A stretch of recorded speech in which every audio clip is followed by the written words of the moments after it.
Belief. A lot of Christians today believe and they hold their beliefs true, but they never get beyond their beliefs. They never stretch and figure out, how do I live that? How do I get beyond what I believe and really live it in the world? This is a study that will take about 3 months on how to experience God relationally. How do we make God a part of our life? How do we recognize Him? Is He just some God who sits up there and just does what he does and do what He do, and we just live our life and whatever happens is what happens? Or are we meant to have a relationship with God? I believe God created us like He did Adam and Eve, to walk with Him, to have fellowship with Him. The difference is we're not in a garden. We do that within our heart and in our own personal being. So that's what we're going to be looking at. Last week, do you remember? Do you remember we talked about holy interruptions? Does everybody remember that? Nobody remembers that? Remember holy interruptions? We looked at Abraham. And what did God say to Abraham? Let's go. Come on. Come on, Abraham. Let's go.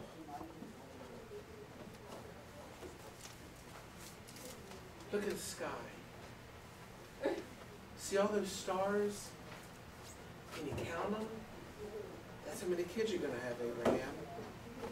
Abraham, look at the sand on the seashore. Can you count the sand? That's how many kids you're going to have. Abraham, think about all the dust on the earth. Could you ever count it? That's how many kids you're going to have. Remember, Abraham was 75. Come on, Abraham, let's go. Come on. I'm taking you to a new place. He left a really well-built city, remember? 2-story houses, drainage. I mean, it was just developed. And he followed God to a promised land. And he goes, look, wherever you see, walk. Wherever you walk, it's all yours. And Abraham's response was, cool. Okay, let's go! God interrupted Abraham's life. And God interrupts our lives too, doesn't He? He says, I want you to do this. And we sit there and think, what? I don't think so. That doesn't make sense. You go to school, you go to college, you go to eat lunch, and you see somebody sitting by themselves. And God kind of lays on your heart, why don't you go over and sit with them? Why don't you have lunch with them? And you sit there and think, I can't do that. Nobody likes that. I can't go to this. Right? God interrupts our life constantly with guidance that He wants us to follow. And we've got to be sensitive to that and open to that. You ready? Today's interactive, so you got to participate with me. There are going to be bumps on the log, it's going to be really boring. So wake up. Let me ask you some questions. What are the essential ingredients in a surprise? Huh? Okay, not knowing what it is. What else? Who it's for. Keeping them out of the loop. What we need, like materials and stuff. Okay, what we need to pull the surprise off. What else? Should the surprise be something the person needs or wants? Huh? If I tell you that my birthday is coming up in a couple weeks, and what I would love to do is go to Peking House together with all of you and have dinner, and you all throw me a surprise party at Chuck E. Cheese, will I enjoy the surprise? No, because it's not what I want. Right? And yet we think, well, if I surprise them, they're going to like it. Not really, right? It's got to be something the person wants and something the person really needs. Sometimes our surprise could be something they don't know that they need. Right? I had a student the other day, last day of school, came up to me and said, Mr. D, when are you going to start your Algebra 2 help classes in the summer? I want to get really prepared for pre-calculus. I looked at him and said, I have some not so good news for you. I said, you had a 72 in Algebra 2. You do not qualify to take pre-calculus. You have to have above an 80 average to qualify for pre-calculus. But I passed, but you didn't meet the mark. You never told me what it was. That's not your business. You didn't meet it. How many times during the year did I tell you to shut up, take notes, do your homework, and pay attention? All the time. And did you? No. Have fun in consumer math. You are not in the class. Wasn't the surprise he expected. It's the surprise he needed. His kid needs a wake-up call. Sometimes you got to kick somebody before you hug them, because they need to be aware that there's a problem. Parents know that, right? Sometimes it's like, oh, that's okay. Sometimes it's like, what are you thinking? Now give me a hug. Right? How do you feel about surprises? How do you feel? How many of you here like surprises? One, two kind of is. How many of you don't like surprises? How many of you don't care? Wow. Interesting. Has God ever surprised you? When? How? What did he do? When I didn't think he would listen to my prayer. Isn't that sad that we're shocked when God listens to our prayers and answers them? That says something about what we think about God, doesn't it? What? Anybody else? Huh?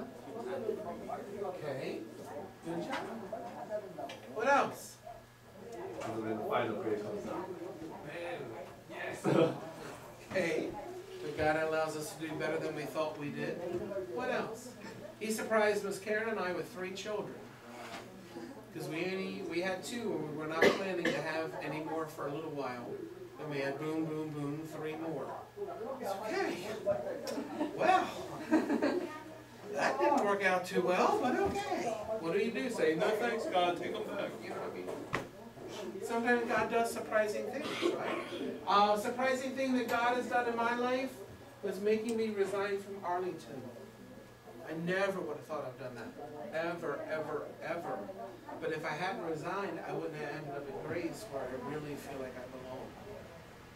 And it's a whole new start, a new beginning. And God does surprising things sometimes. What are some ways God surprises people? What are some ways he surprises people?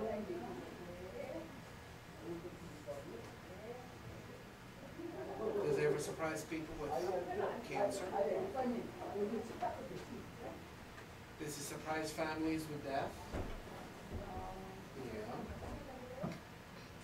Does he ever surprise people and make them lose a job? Not all of God's surprises are, they get there, but when they first happen, it's like, hold up. Time. We need to go have coffee and talk about it. Right? What are some other ways God surprises people? Pay raises. Right? Good jobs. We work forever. At least you have a job. There are people who don't. What else? What other ways God surprises people? Does he ever surprise you with the weather? Don't you wish, I was just talking to a student at school asked me, Mr. D, if you could do anything in the world, what would you do? I said, you know what, if I had to start over, I think I would go and become a meteorologist. Because you can make over $100,000 a year and be wrong every day and you still have a job. That's cool. That works for me. The weather is always a surprise to me. They think they know what they're talking about. It's going to be very cloudy today, a cool 67 and a sunny 84. So as you look out the window, just sometimes a sunny day today, no chance of rain, and it's pouring. You're like, open the door and look outside. Okay? It's kind of crazy. Today we want to talk about divine astonishment. To be astonished is to be surprised. We want to talk about and look at a person who had a shock of their life when God showed up with a surprise. Okay, you interested? Here we go. We have to read 2 passages First one we'll open up to is Genesis chapter 18, and everybody knows where Genesis is. 'Cause if not, they'll kill you all.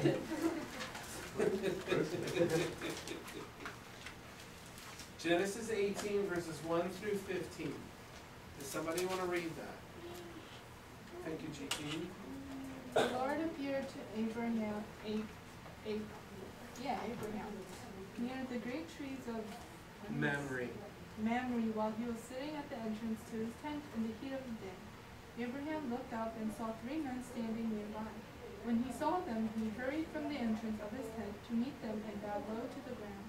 He said, If I have found favor in your eyes, my lord, do not pass your servant by. Let a little water be brought, and then you may all wash your feet and rest under this tree. Let me get you something to eat, so you can be refreshed, and then go on your way, now that you have come to your servant. Very well, they answered. Do as you say. So Abraham hurried into the tent to Sarah. Quick, he said, get 3 sheaves of fine flour and knead it and bake some bread. Then he ran to the herd and selected a choice tender calf and gave it to a servant who hurried to prepare it. He then brought some curds and milk and the calf that had been prepared and set these before them. While they ate, he stood near them under a tree. Where is your wife, Sarah? They asked him. They're in the tent, he said. Then the Lord said, I will surely return to you about this time next year, and Sarah your wife will have a son. Now Sarah was listening at the entrance to the tent, which was behind him. Abraham and Sarah was already old and well advanced in years, and Sarah was past the age of childbearing. So Sarah laughed to herself as she thought, after I am worn out and my master is old, will I now have this pleasure? Then the Lord said to Abraham, Why did Sarah laugh and say, Will I really have a child now that I'm old? Is anything too hard for the Lord? I will return to you at the appointed time next year, and Sarah will have a son. Sarah was afraid, so he lied and said, I did not laugh. But he said, Yes, you did laugh. What's happening? Tell me real fast. She's having a baby. Do you know how old she is? 6. Like 90 years old. And then what's her response? She's laughing. She laughs. Why do you think she laughs? Because it's always been possible. Yeah, right. God, let me tell you how it works, okay? Look at verse 14. Look at the first part of verse 14. What does that say? Is anything too hard for the Lord? That's a bad translation. If you study the Hebrew for the word for hard, it really should be translated wonderful. Is anything too wonderful for the Lord? Is anything can God not do the most wonderful things you've ever seen in life? Nothing is too wonderful for him. Having a baby at 90 years of age, that's a wonderful thing when you've not had any. Is that too hard for God? That's not too wonderful. God does wonderful stuff all the time. Doesn't he? He does wonderful stuff in my life all the time. Flip over to Genesis 21. Some men can read verses 1 to 7.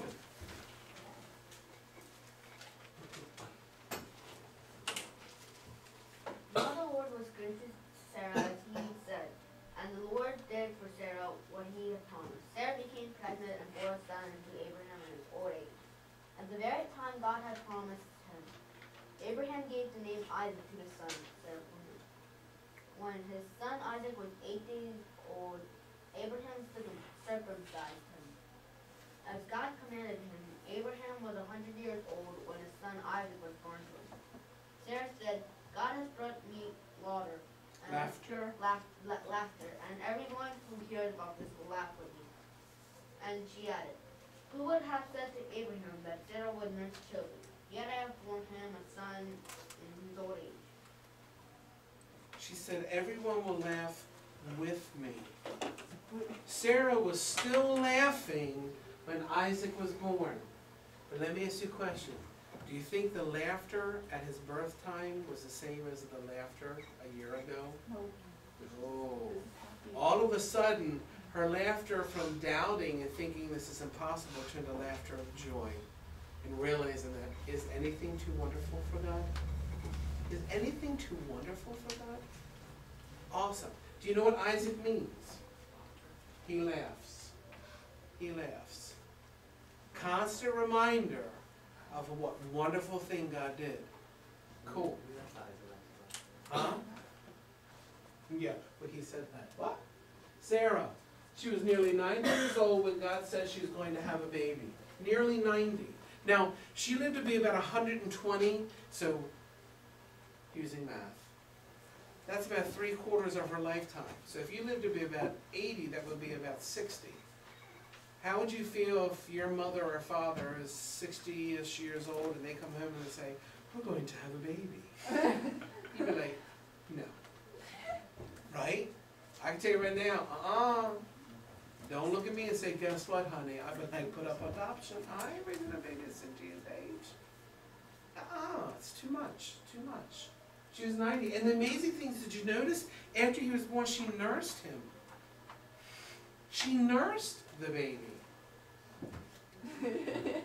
So God not only allowed her to have a baby, He changed her body, and I believe gave her the strength that she would need to raise a child.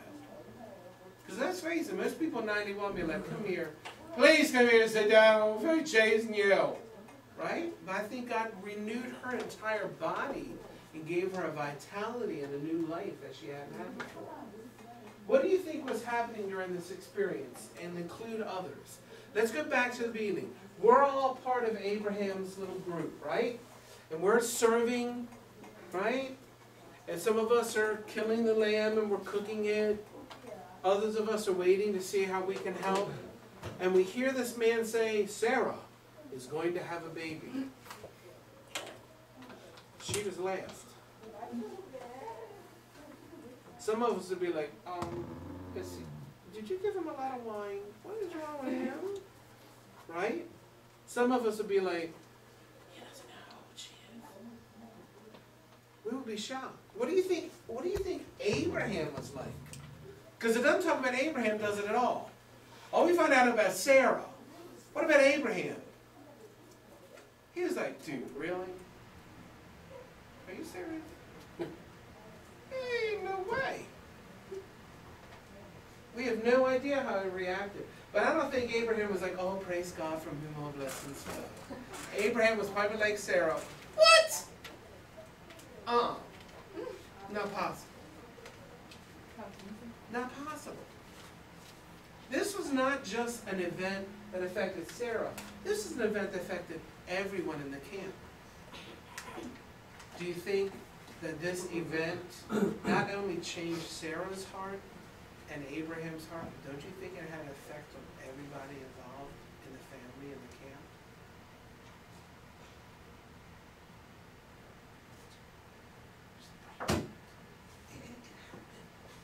She's really pregnant. Look at his belly. Who was that guy? Right? And an impact on everybody's life. Did you ever stop to think that if God interrupts your life and puts you down the road to a new path, and then He interrupts you with a divine surprise, that might be used to help someone else realize that God is and that God does? We don't think about that, do we? Later in time, Sarah has a baby. Can you imagine? Can you just imagine? 91 years old and you're going through the birthing process. You know Sarah had to be concerned. Will the baby be healthy? I'm so old. What's going to happen? Abraham was probably nervous. Will something happen to Sarah? What would I do? So a year later she gives birth. Why was God concerned with giving Sarah a baby? This pulls back from what we reviewed last week. Why was it so important that Sarah have a child? The descendants, right? How can Abraham be 100 years old going, yeah? Descendants as numerous as the stars in the sky. Hello, I don't have anybody. Right?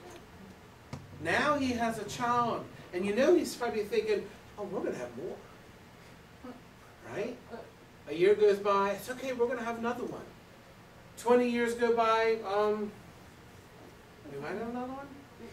30 years go by, Sarah dies. Well, I guess, okay, God, there's more than one star in the sky. I'm a little confused. Right? Because he's a human like us. He gets this promise from God, as numerous as you can imagine. All of a sudden a child comes, he's like, yes! And all of a sudden it seems to stop. And, well, what's going on? Interesting. Why did God wait so long to do this? Why do you think God waited until she was 90? Why didn't he give her a child at 30? So God's work could be shown to the people. It's more, I think you're trying to say the same thing. Because this is truly a God thing, right? If she had a baby at 30, that's what women do. Right? 90? Oh no. This is definitely a surprise from God. This is a miracle. This is the only way this could happen. Can you imagine her going out to the market, carrying a newborn? Oh, is that your grandson? No, it's my baby. What? Right? Everywhere they went, every person they met, it was a constant testimony. Is anything too wonderful for God? It's a constant testimony of God's surprises in our lives. Poor Sarah. Let me tell you, every time I hear somebody talk on this story, they put Sarah down. If she would have only had faith in the ability of God, she would never have laughed. I'm sorry. I think I'd have not laughed. I'd have been like, dude, you crazy. I think we all would have that reaction, right? There's no way. It's not possible. I don't think she was bad at all. I think she was human and met God where she could. Yeah, right. It's, I can't have a baby. Too old. The stuff don't work like it used to. It's not going to happen. And all of a sudden, she gets pregnant. And you can imagine, she thinks back to that moment and thinks, why did I laugh? Why? And then the laughter continues now out of joy and amazement of what God does. Why does Sarah laugh? Why is that important? I think it shows us the humanity of people in the Bible.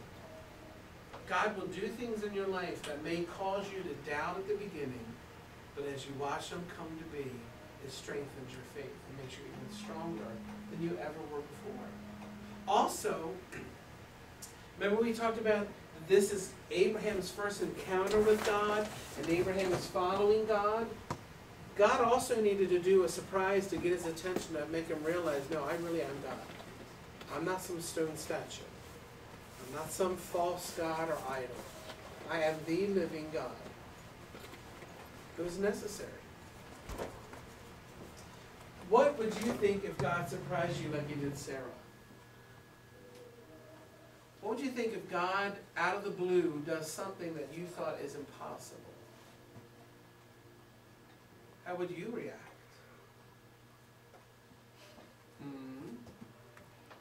No way! Or for some of us, oh, that's really neat, that's a nice coincidence. Right? What if God would shock you and surprise you the way he did Sarah? Because I would venture to say he has already in your life, you just never stopped to realize that it was God. You just chalked it up to hard work, or loving parents, or what a neat coincidence. So that was really cool how that worked out. How would it change your understanding of God? I want to hear some answers on this one. If God showed up and did a huge surprise in your life, how would that change your understanding of God? Like a good surprise or bad? Doesn't matter. If God showed up and did an amazing surprise in your life, how would that change your understanding of him? For some of you, it might be, gee, he's not some guy sitting back in a recliner with a TV remote control. He's actually a part of my life. He knows me individually. right? What else? Would it help you to understand his love better? Could. Would it help you to realize that he's in control and you're not? Right? Dissecting a surprise. Let's talk about what really happens when a surprise happens in life. Okay? Specifically, when God brings us a divine astonishment. First off, most surprises meet needs. We talked about it at the beginning, right? If I want to go out for dinner for my birthday, don't throw me a surprise party at Chuck E. Cheese. I'm not going to have fun. I'm not going to enjoy it. A surprise meets the need of the person. Okay? It was a couple months ago. I hear all this clamor and the kids coming down the stairs, and I'm sitting in the basement. I'm like, what are y'all doing? And they walk in with this big screen TV. And Miss Karen goes, surprise, happy anniversary. She knows that I've wanted one for a long time. That was awesome. I was shocked. It took me 2 weeks for it to really hit me. And I have a really nice big TV now. I can read stuff and I can see stuff, and HD is so clear, and it's like, wow. Now, if she brought me another TV like the one I owned, I'd been like, what are you doing? Who cares? Right? You surprise somebody with something that they need, something that they want. A surprise is an action in our physical world. I can't say, Joe, you wait till you get to heaven. I'm going to surprise you. What? That's stupid. Right? If you want to surprise somebody, it's something you do now. God's the same way. We tend to think that when we get to heaven, that's when we're going to find. No, God does these things now on earth in our life. Problem is we're too busy to stop and notice the surprises. That's our problem. Surprises have reactions. Some are good, some are bad. You've seen some of those funniest home videos, right? You're surprised and they punch somebody. You ever seen those things? I mean, people react differently to surprises. One lady passed out. Other people scream. I mean, all kind of stuff can happen when people are surprised. So, but you will have a reaction. Some reactions are like, oh no, and other reactions are like, oh yes. It's going to depend. And when we realize we're surprised, we want to tell others. If I threw a huge surprise party for you all, wouldn't you be like the next day, I mean, you will never guess what happened in church yesterday. We walked in and there was like this 7-course meal, and it was decorated, and we all got $500 cash, and it was awesome. You see somebody that I say, what happened yesterday? Nothing. No, you would tell everybody. These things here are essential in the plan that God has to surprise us. It will always meet your need. The problem is you may not know what that need is. My leaving Arlington was the best thing that could have happened, because in Arlington I was still little David Spurrier that grew up in the church. At Grace Bible Baptist, I am Pastor David Spurrier. I have a whole different respect. It's really nice. Because I never really had that at Arlington. I didn't realize that when I quit, though. I thought, this is horrible. This is terrible. Why is this happening? Now I look back and I'm, man, that's the best thing I ever did. Just saw a bunch of people from Arlington. If the administrator leaves, would you come back? No. No. Why? I don't belong there anymore. I'm not coming back. Don't hold your breath. It's not happening. God took a surprise that didn't seem that great and has turned it around to be something wonderful. I now laugh for a different reason than I laughed before. It's interesting what God does. And you tell people, you live your life so people know that God is living and active and doing things in your life. And it causes them to think, well, why aren't I experiencing that? Maybe you don't know it. Maybe you just are oblivious to it. It's interesting. These are what is a part of the surprises that God will bring. Here's some thoughts. What are some things that might prevent you from realizing that God is surprising you? What would stop you from recognizing it's God's surprise? Come on.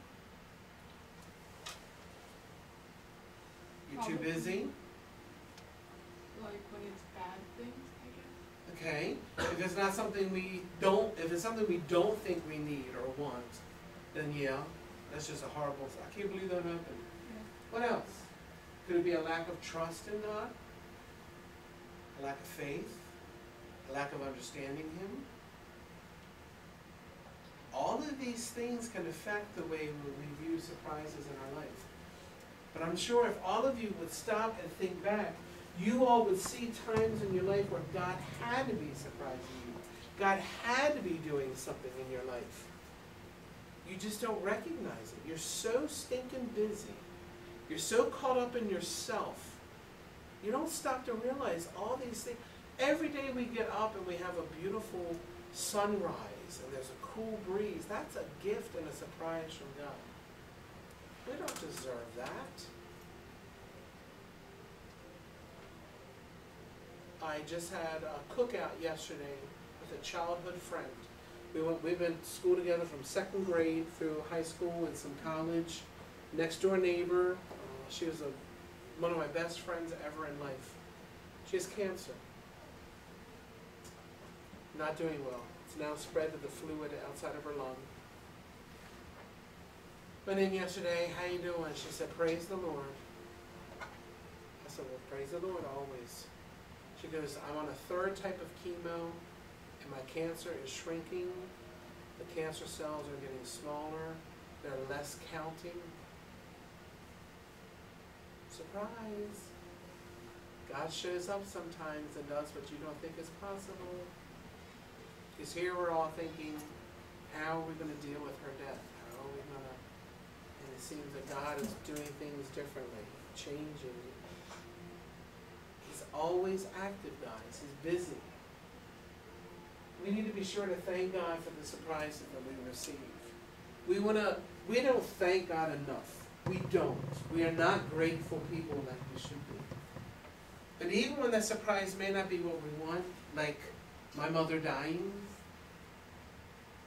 I'm thankful for that surprise. She's not suffering anymore. She is happy and healthy. She's having a good time. I would not want her to come back. Why would you want somebody to leave all of that to come back to this? Yuck. Right? It's how you look at it. We need to be thankful people. God will surprise you. He has surprised you. He will continue to surprise you. Be thankful and thank Him for that. Don't chalk it up to coincidence. Isn't that neat? Remember, as our Father, God wants the very best for us and will always be there to see us through. Do you believe that? God always wants the best for us. He's always there with us no matter what we're going through. And sometimes it may not be when we want it, but He will always show up to surprise us and make life more wonderful. He will. Some of you need to start seeing the glass half full instead of half empty. Look at the possibilities and not the problems.